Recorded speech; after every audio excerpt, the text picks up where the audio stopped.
Education is the most powerful weapon we can use to change the world.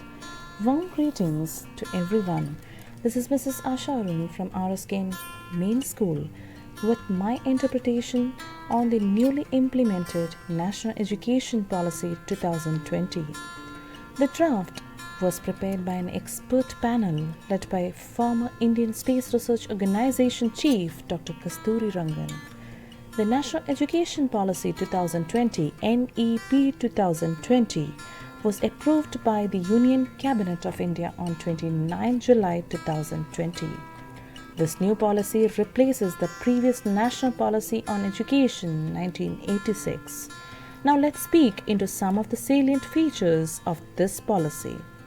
The policy raises the importance of mother tongue and regional languages, but shortly after the release of the policy, the government clarified that the language policy in NEP is a broad guideline and was up to the states, institutions and schools to decide the implementation. The next important change was made in the school education.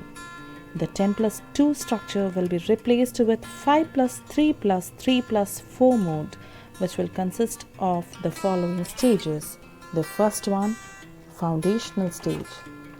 The second one, preparatory stage. The third one, middle stage. And finally, the secondary stage. Instead of exams being held every academic year, school students will only answer 3 exams in classes 3, 5 and 8.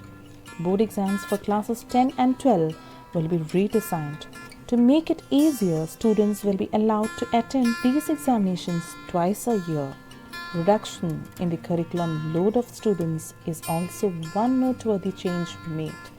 Report cards will be holistic, offering information about the students' skills. Coding will be introduced from class 6 and experiential learning also will be adopted. Multidisciplinary flexible choice of subjects in classes 9 to 12 also will be provided. Integration of technology will be done to improve classroom learning process. The midday meal scheme will be extended to include breakfast. Now let's move on to the teacher education.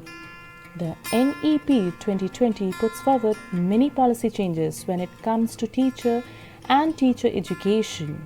To become a teacher, a 4-year integrated Bachelor of Education degree will be the minimum requirement needed by the year 2030.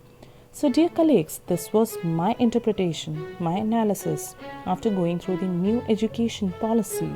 Here, at this point of time, we need to remember that we are the pillars of this society. We are braver than we believe, stronger than we see, and smarter than we think. So let's work together for this beautiful cause of educating generations.